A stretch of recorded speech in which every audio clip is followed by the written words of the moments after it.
Olá, muito bom dia, boa tarde, boa noite. Estamos aqui para mais uma reflexão, mais uma meditação.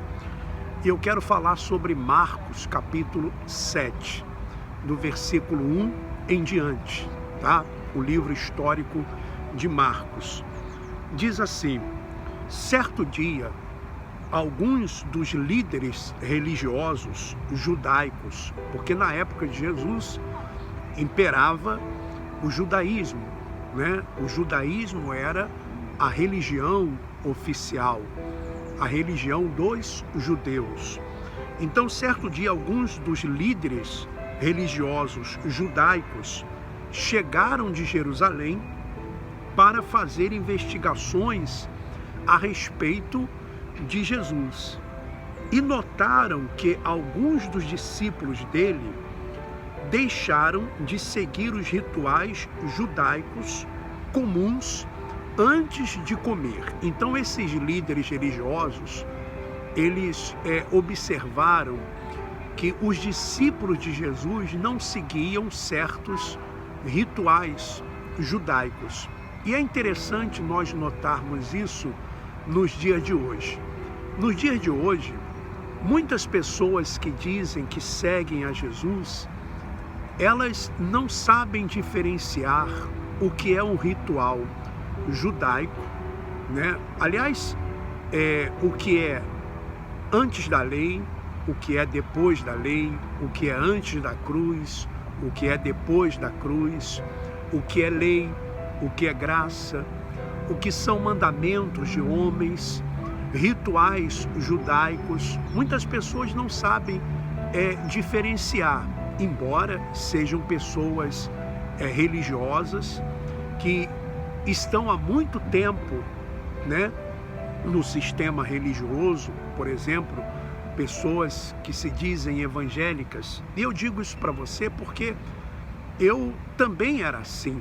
Eu não sabia diferenciar o que era antes da lei, ou melhor, antes da cruz, depois da cruz, lei, graça, rituais de homens judaicos, mandamentos de homens, não sabia diferenciar. Bom, vamos lá. Porque os judeus, especialmente os fariseus eram uma seita, né? Eram os mais rigorosos dentre o judaísmo. Então, porque os judeus, especialmente os fariseus, não comem enquanto não lavam os braços até os cotovelos, conforme suas antigas tradições exigem. É claro que nós sabemos que hoje, principalmente com a questão da pandemia, a importância de lavar as mãos. Porém, eles faziam isso de uma forma religiosa. Era como se estivessem se purificando. E, na verdade, lavar as mãos é uma questão de higiene. Assim como existem muitas coisas, outras coisas que podemos também colocar aqui na mesma situação. Por exemplo, o jejum. Nós sabemos que em certas situações é importante a pessoa fazer um jejum para fazer um exame médico, né? Tirar sangue. Às vezes até mesmo a pessoa fazer uma dieta, mas existem pessoas que fazem o jejum porque acham que sacrificando a carne, né, deixando de comer determinados alimentos ou beber água por um determinado tempo, elas ficarão mais fortes espiritualmente falando. Muitas pessoas acreditam nisso. Porém, vamos continuar. Por isso, quando eles voltam da rua para casa, devem sempre lavar-se desta maneira antes de tocar em qualquer comida. Este apenas é um de muitos exemplos de leis e regulamentos aos quais eles se apegam durante séculos e ainda seguem, tais como sua cerimônia de purificação de vasilhas, panelas e pratos. Na verdade, eram tradições judaicas. Interessante. Portanto, os líderes religiosos lhe perguntaram: por que os seus discípulos não seguem os nossos antigos e tradicionais costumes? Pois eles comem sem primeiro seguir a cerimônia de purificação de vasilhas, panelas e pratos. Então perguntaram a Jesus por que os discípulos dele não faziam isso, né? Jesus respondeu, olha o que Jesus respondeu: seus fingidos. Jesus, isso aqui eu estou lendo a Bíblia viva, mas acredito que tem uma Bíblia que fala hipócritas, tá? Fingidos, hipócritas, é a mesma coisa. A pessoa que quer mostrar uma aparência. Seus fingidos. O profeta Isaías descreveu vocês muito bem quando disse: este povo fala de maneira agradável a respeito do Senhor, mas não tem amor algum por ele. A adoração dessa gente é uma farsa, porque o que ensinam são os mandamentos feitos por eles.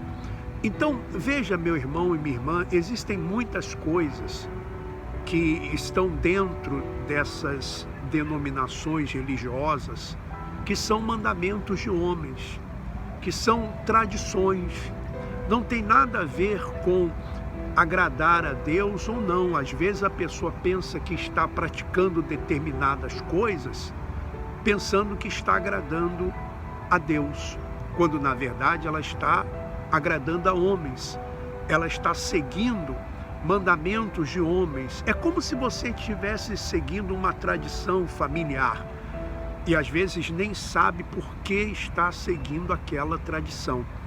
Eu lembro de uma história que eu vou contar para você.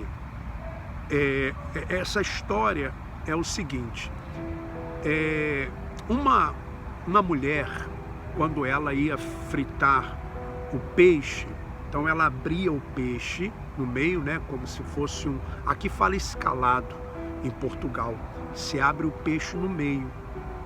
Então o que ela fazia? Em vez dela fritar o peixe, né, as duas partes juntas, o que ela fazia? Ela cortava no meio, fritava uma parte e depois fritava a outra parte.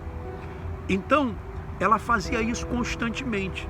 E alguém perguntou para ela: vem cá, por que você não frita logo o peixe todo? Né? Ele está aberto, mas dá na frigideira para você fritar logo ele inteiro ou assar ele inteiro. Aí ela falou assim: não, é porque minha mãe fazia assim. Aí foram perguntar à mãe: a senhora fazia assim mesmo? Sim, fazia assim, faço assim. Aí, mas por que a senhora faz assim? Por que razão? Não, porque a minha mãe, quer dizer, a avó também fazia assim. E foram perguntar à avó por que ela fazia assim. Ela fazia dessa forma, por quê? Porque ela tinha uma frigideira pequena, que não dava o peixe inteiro, então ela cortava no meio. Era por isso.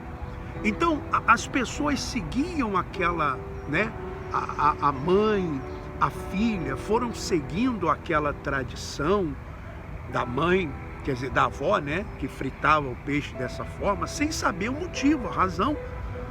E quantas vezes a pessoa ela vai seguindo determinadas tradições, determinados mandamentos de homens, sem pesquisar, sem analisar. Peraí, mas por que isso? Por que eu vou fazer isso? E às vezes até deixa-se escravizar por isso. Não se torna uma pessoa feliz por causa disso, porque segue tradições. Veja, o maior problema que existe nas pessoas, e eu digo isso para você porque eu vivi dentro de um sistema religioso por anos, tá? E o que mais eu me deparava era com pessoas que elas não conseguiam se libertar de tradições, não conseguiam se libertar de mandamentos de homens, não conseguiam se libertar de pensamentos que elas tinham. Não, isso aqui tem que ser assim, tem que ser dessa forma, tem que ser dessa maneira, sabe? Então elas ficam escravizadas ali naqueles pensamentos. Olha só, Jesus continua, versículo 8. Por que vocês desprezam as ordens expressas de Deus e põem no lugar delas as próprias tradições de vocês? Estão simplesmente rejeitando as leis de Deus e as estão espezinhando por causa da tradição. Por exemplo, olha só, Moisés lhes deu esta lei da parte de Deus: honra o seu pai e a sua mãe. E ele diz que todo aquele que falar contra o pai ou a mãe deve morrer. Então todo aquele que falar contra o pai e contra a mãe deve morrer. Isso estava na lei. Isso estava na lei de Moisés. Aliás, está na lei de Moisés. Mas vocês afirmam que está perfeitamente certo que um homem despreze seus pais necessitados, dizendo-lhes: é uma pena, mas eu não posso ajudar vocês, porque o que podia ter dados a vocês, eu dei como oferta no templo. Olha só que coisa, né? Quantas pessoas elas deixam de ajudar os seus familiares e dizem assim: não, eu vou dar para Deus no templo. Está errado, meu irmão. Está errado, minha irmã. Isso é tradição de homens. Porque os fariseus, eles faziam isso. Jesus disse assim: olha, na lei está escrito que vocês devem honrar o pai e a mãe. O que seria honrar o pai e a mãe? É cuidar do pai e da mãe na velhice. Ajudar o pai e a mãe na velhice.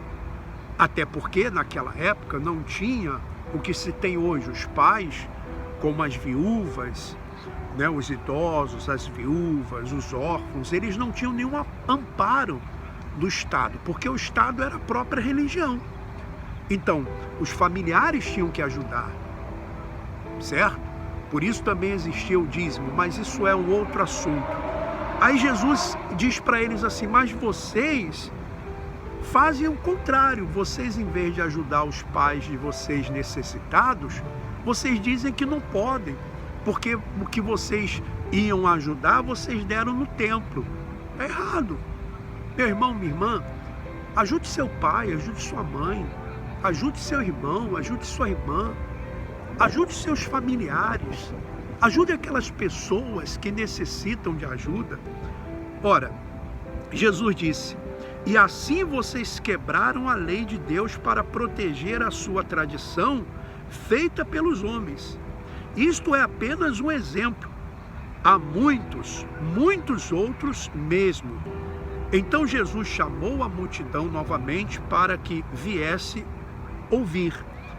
Ouçam vocês todos, disse ele, e procurem aprender. Então Jesus chamou a multidão e falou para eles: a alma de vocês não é prejudicada pelo que vocês comem, mas sim pelo que vocês pensam e dizem. A alma de vocês não é prejudicada por aquilo que vocês comem, por aquilo que entra.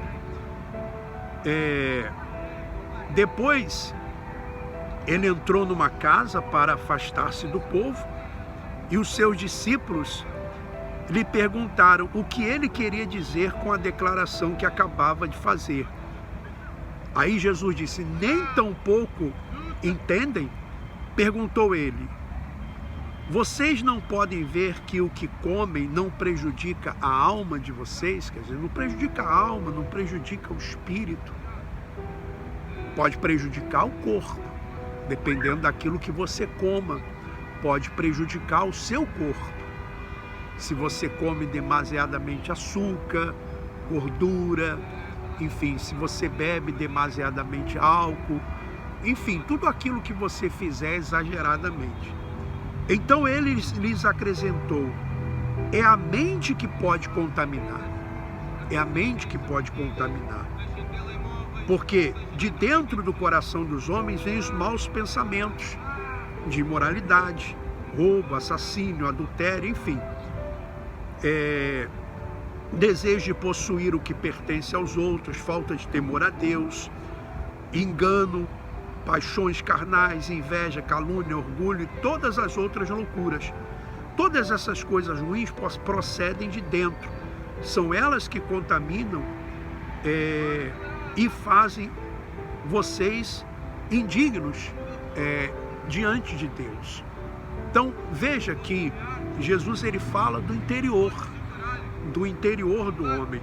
Aí depois nessa sequência vem a passagem daquela mulher cananeia, uma mulher ciro-fenícia, uma mulher que foi curada. Aliás, a filha dela foi curada, ela não era judia. Veja que aqui é importante você salientar, ou nós salientarmos, que Jesus estava falando com judeus, tratando de tradições de homens, tratando de coisas que eles entendiam como primordiais, que era aquele cerimonialismo de lavar as mãos, de lavar as coisas, achando que com isso estavam purificando o coração interior. Lembrando que, veja, isso é antes da cruz, isso é antes da cruz, antes de Jesus morrer na cruz do Calvário. Porque lá na cruz do Calvário, quando Jesus morre na cruz do Calvário, o que acontece? O sangue de Jesus é derramado lá na cruz do Calvário e o sangue de Jesus nos purifica. Não é isso que está escrito? Eu vou achar aqui para você. Veja só como que é importante você saber o que era antes da cruz, né? E o que era e o que é depois da cruz. O sangue nos purifica. Nos purifica. Quer dizer, nos purifica. Na verdade, já nos purificou, né? Porque o sangue de Jesus foi derramado na cruz do Calvário. Isso está em 1 João, capítulo... olha só. 1 João capítulo 1, versículo 7. Se, no entanto, andarmos na luz, como Ele está na luz, temos plena comunhão um com os outros, e o sangue de Jesus, seu Filho, nos purifica de todo pecado. Então, a purificação foi feita no sangue de Jesus. Sem derramamento de sangue não há remissão de pecados. Então, a purificação ela foi feita no sangue de Jesus. Então nós temos vários versículos bíblicos, né, que mostram isso. Por isso Jesus disse: este é o meu sangue, sangue da nova aliança, derramado em favor de muitos para a remissão de pecados. Lá em Hebreus, por exemplo, diz, em Hebreus 9, versículo 13 e 14, ora, se o sangue de bodes e touros e as cinzas de uma novilha espalhadas sobre os que estão cerimonialmente impuros os santificam, de forma que se tornam exteriormente puros, quanto mais o sangue de Cristo, que pelo Espírito eterno se ofereceu de forma imaculada a Deus, purificará a nossa consciência de atos que levam à morte, para que sirvamos ao Deus vivo. Efésios capítulo 1, versículo 7, nele temos a redenção por meio de seu sangue, o perdão dos pecados de acordo com a riqueza da graça de Deus. Romanos 3, 25, Deus o ofereceu como sacrifício para a propiciação mediante a fé pelo seu sangue, demonstrando a sua justiça. Em sua tolerância, havia deixado impunes os pecados anteriores cometidos. Hebreus 13, versículo 12, assim Jesus também sofreu fora das portas da cidade, para santificar o povo por meio do seu próprio sangue. Efésios 2,13, mas agora em Cristo Jesus, vós que antes estava longe, foram aproximados mediante o sangue de Cristo. Quer dizer, estávamos longe, né, das promessas, estávamos separados de Deus. Veja só, são vários versículos, né? Apocalipse 1:5 fala, e de Jesus Cristo, que é a testemunha fiel, o primogênito dentre os mortos e o soberano dos reis da terra. Ele nos ama e nos libertou dos nossos pecados por meio do seu sangue.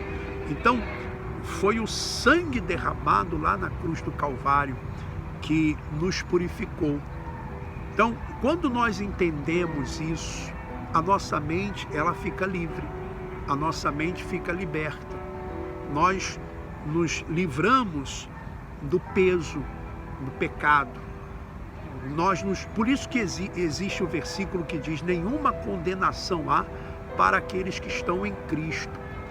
Veja, meu irmão e minha irmã, é claro, evidente que o sistema religioso antigo não vai falar isso abertamente para você. Por quê? Porque trabalham justamente com esse tripé, que é a ganância, o medo e a culpa. Então, se falar isso para você, já existem dois tripés, ou dois pés desse tripé, dois pés, que são desmontados, que é a culpa e o medo. O medo e a culpa já são desmontados. E aí como é que eles vão manter a pessoa presa se não prendem aqui? Eles prendem a pessoa presa na mente dela. E aí ela fica escrava daqueles mandamentos de homens, daquelas tradições de homens, e deixa de viver o reino aqui nesse mundo. Viver a plenitude do reino. Porque o reino já está aqui, em nós. Não foi isso que Jesus disse? O reino de Deus não é para estar aqui, nem ali, nem acolá, mas em vós. Como é bom ter essa paz dentro de nós, vivermos assim. Olha, que Deus continue abençoando aí a todos vocês, um forte abraço e vamos em frente.